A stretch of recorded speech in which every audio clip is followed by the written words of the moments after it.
Hello homies, welcome to my channel. MFK anime world solo levelling the Ragnarok के chapter number 12 की starting होती है, जिसके अंदर हमें दिखाया जाता है हमारा बेहू जो कि इस टाइम में रो रहा होता है कि मैं कुछ भी नहीं कर सकता सिवाय इस पपी को पकड़ने की, क्योंकि मैं उनसे फाइट भी नहीं कर सकता। एंड इस वक्त में हमारा सूहू जो कि इस वक्त में रखान के उस ब्रोकी से लड़ने वाला होता है। एंड तभी वो कहता है, हे ब्रोकी, अब मुझे समझ में आया कि इस गुइल्ड का नाम हयान क्यों है। तो इस मॉन्स्टर ने एक गुइल्ड बनाई है, आखिर कैसे कि ये एक गुइल्ड बना सकता है और लोगों को किडनैप भी कर रहा है। कहीं ऐसा तो नहीं कि ये इतरिम के लिए काम कर रहा है। एंड तभी वहाँ पे कुछ लोग जिनको हमारे सूहू ने बांध के डाल रखा होता है, वो कहता है, मिस्टर ब्रोकी, आप हमें खोल दीजिए ताकि हम आपकी मदद कर सकें, क्योंकि ये बंदा नॉर्मल नहीं है, हम आपकी मदद कर देंगे। एंड तभी वो ब्रोकी जो कि उनकी तरफ देख रहा होता है एंड सडनली उन सबको ही काट लेता है एंड उनको ख़त्म कर देता है और कहता है कि कमज़ोरों की इस दुनिया में कोई भी जगह नहीं है। एंड जो लोग अपने बारे में नहीं जानते कि उनकी क्या जगह है, उनको तुरंत मर जाना चाहिए। एंड इस मूवमेंट पे हमारा सूहू जो कि तलवार से उस पर हमला कर देता है, लेकिन ब्रोकी जो कि अपने हाथ से ही उस रकान ऑफ फैंग का रोक देता है। और फिर सूहू जो कि कह रहा होता है, तुम्हारी हिम्मत कैसे हुई कि इस छोटे से रीज़न की वजह से उन बेचारे लोगों को मारने की। उसके बाद फिर ब्रोकी कहता है कि कौन जिएगा कौन मरेगा ये उनकी पावर के हिसाब से डिसाइड किया जाए। अगर किसी के पास पावर है तो फिर उसे किसी भी रीज़न की ज़रूरत नहीं है, जो वो करना चाहता है वो करेगा। एंड इस वक्त में ये सारी बातें वो उससे लड़ाई करते हुए कह रहा होता है। सूहू जो कि बड़े मुश्किल से उसके हमलों से बचे जा रहा होता है। ब्रोकी जो कि बहुत ही तेज़ी से हमारे सूहू पे अपने खतरनाक हमले मारे जा रहा होता है। एंड सूहू भी बड़े मुश्किल से ही हमारे उस ब्रोकी पे हमला कर रहा होता है, लेकिन उसके बावजूद उस पर कोई भी डैमेज नहीं कर पा रहा होता। ब्रोकी जो कि बड़े ही आराम से हमारे सूहू के हमले को डॉज कर रहा होता है एंड डिफेंस कर रहा होता है। सूहू जो कि बहुत खतरनाक हमला हमारे ब्रोकी पे करता है, लेकिन उस ब्रोकी पे कुछ भी असर नहीं होता। ब्रोकी जो कि कहता है, क्या तुम्हारे पास यही सारी चीज़ है?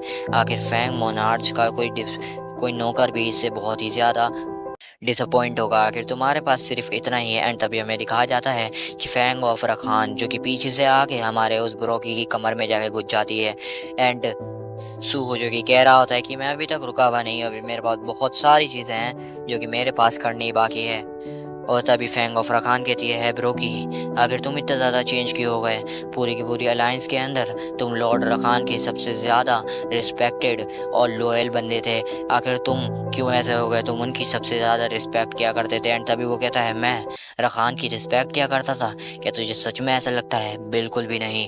असल में उसकी पावर के आगे मैं टिक नहीं सकता था, जिसकी वजह से मेरे पास कोई और रीज़न नहीं था कि रिस्पेक्ट करने के अलावा, क्योंकि उसकी स्ट्रेंथ कुछ ज़्यादा ही अनबिलीवेबल थी और मैं अब के बाद कभी भी उस लाइफ के अंदर वापस नहीं जाने वाला। एंड तभी वो हमारे फैंग ऑफ रखान के ऊपर बहुत खतरनाक हमला कर देता है एंड वहीं फैंग ऑफ रखान का एंड हो जाता है एंड वो वहीं पे टूट जाती है। एंड सूहो भी कह रहा होता है, फैंग ऑफ रखान तुम क्या कर रहे हो? ब्रोकी जो कि कहता है, क्या सूहो, अब तो दूसरों के बारे में इतना ज़्यादा वरीड क्यों है? तुझे अपने आप को देखना चाहिए, ऐसे ध्यान इधर उधर नहीं करना चाहिए। एंड बहुत खतरनाक पंच हमारे सूहो के पेट में मार देता है, जो कि बहुत ही ज़्यादा दर्द करता है।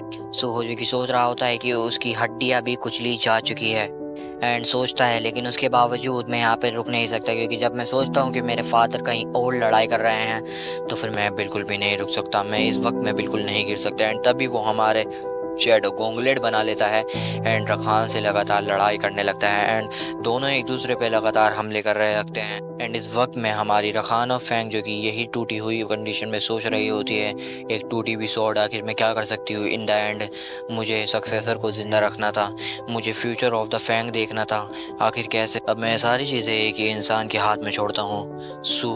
मैं लड़ाई करना चाहता हूँ, मैं लगातार लड़ना चाहता हूँ। द सक्सेसर ऑफ फैंग रखा, आखिर मैं उनको कैसे इस कंडीशन में देख सकता हूँ? क्या मैं इस वक्त में हमारे सूहू के इस फाइटिंग स्पिरिट को देख के इतना ज़्यादा मोटिवेट हो चुका हूँ? तो ठीक है, अब मैं अपनी सारी की सारी पावर हमारे सक्सेसर को दे दूंगा और यही एक चीज़ है जो कि मैं कर सकता हूँ। एंड तभी वो अपनी पूरी की पूरी पावर को हमारे इस डॉग के अंदर समन कर देता है एंड वो डॉग जो कि बहुत ही ज़्यादा पावरफुल हो जाता है। एंड तभी हमें दिखाया जाता है हमारा सूहू जिस पे बहुत खतरनाक हमला उस ब्रोकी ने किया होता है। हमारा सूहू जो कि डेड होने ही वाला होता है एंड उसकी एचपी भी 2000 से 21 हो जाती है। एंड तभी वो सोचता है, मुझे लगा था कि मैं ताकतवर हूँ, लेकिन उसके बावजूद ये आखिर क्या है? एंड इस वक्त में ब्रोकिस कह रहा होता है, मैं जानता हूँ कि तुम वीक हो, लेकिन उसके बावजूद तुम बाकी लोगों से तो बेहतर ही हो। और तभी वो उसे हमारे सूहू को मारने आ रहा होता है और कहता है मरो। और हमारा सूहू जो कि सोच रहा होता है क्या मैं यहाँ पे जीत नहीं सकता, क्या मैं एक बार भी यहाँ से जीत नहीं सकता, हद है यार। एंड अभी तो हमें दिखाया जाता है जैसे ही वो बंदा यानी कि ब्रो की हमारे सूहू पे हमला करने वाला होता है, लेकिन उसके पंजों पे एक बहुत बड़ा वुल्फ जो कि काट लेता है एंड हमारे सूहू को बचा लेता है। एंड जैसे ही हम देखते हैं तो फिर वो कोई और नहीं बल्कि हमारा डिसेंडेंट ऑफ फैंग रखान होता है एंड हमारे सूहो के सामने होता है और जो ग्र कर रहा होता है। एंड विंडो बताती है कि सक्सेसर ऑफ द फैंग रखान ने तुम्हारे लिए रिस्पेक्ट दिखाई है, क्या तुम सक्सेसर ऑफ फैंग को अपना साथी बनाना चाहते हो। एंड इस वक्त पे सूहू सोच रहा होता है सक्सेसर ऑफ फैंग वो ही बेबी वुल्फ, ये आखिर कैसे ऐसा बन गया, लेकिन जो भी है वो मेरी पार्टी के अंदर आना चाहता है और मेरा साथी बनना चाहता है। एंड यहीं पे हमारा चैप्टर नंबर 12 भी एंड हो जाता है। वीडियो अच्छी लगी हो तो लाइक एंड सब्सक्राइब कर दो ना। Bye bye.